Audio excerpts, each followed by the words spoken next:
Hello নমস্কার সবাইকে, কেমন আছেন সবাই? আশা করছি সবাই অনেক ভালো আছেন। আজকে চলে এসেছি মায়ের হাতে নিরামিষ কলার মোচা ঘন্ট রেসিপি নিয়ে। প্রথমে মোচার ভেতরটা এরকম ছাড়িয়ে নিয়েছি, তারপর এর ভেতরে যে লম্বা একটা কাঠির মতন থাকে সেটাও বের করে নিয়েছি যাতে কাটতে সুবিধা হয়।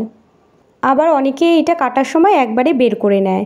মা কলার মোচাটা একদম কুচি কুচি করে কেটে জলের মধ্যে রেখেছে, আর জলের মধ্যে কিন্তু মোচাটা রাখলে একদম কালো হয় না, এরকম সাদাই থাকে।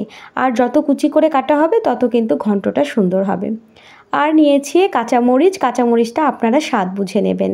আর মা যেহেতু ডাল দিয়ে রান্না করবে তাই মটর ডালটা ভিজিয়ে রেখেছে।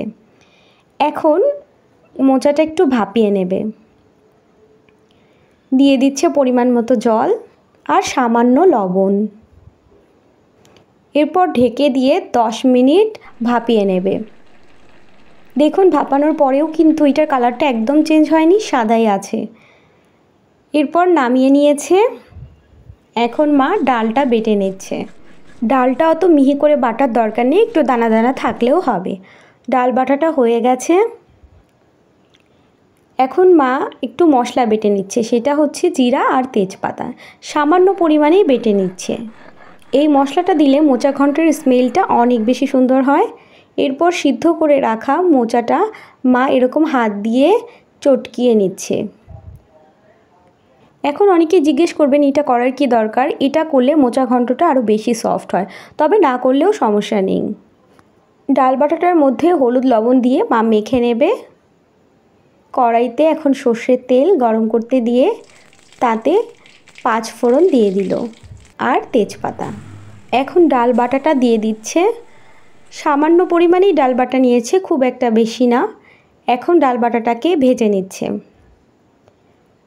খুব ভালোভাবেই ভেজে নিতে হবে, এমন ঝুড়ো ঝুড়ো করে ভেজে নিতে হবে। তো মায়ের মনে হয়েছিল একটু তেল কম হয়েছে, তাই আর একটু তেল দিয়ে দিয়েছে। এরপর মোচাটা ঢেলে দিচ্ছে। এখন এর মধ্যে দিচ্ছে স্বাদ মতো লবণ। লবণ কিন্তু আগেই দেওয়া ছিল, তাই সেটা বুঝে লবণ দিতে হবে। আর দিচ্ছে হলুদ। এখন সুন্দর করে মিশিয়ে নিচ্ছে। এই মোচা ঘন্টের রেসিপির কিন্তু কোনো শেষ নেই।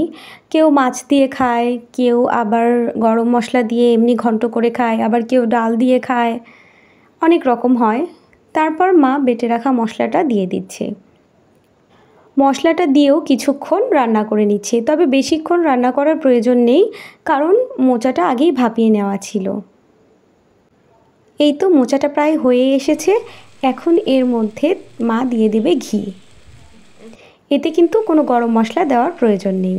এই তো রেডি হয়ে গেল মায়ের হাতের মজাদার নিরামিষ কলার মোচা ঘন্ট।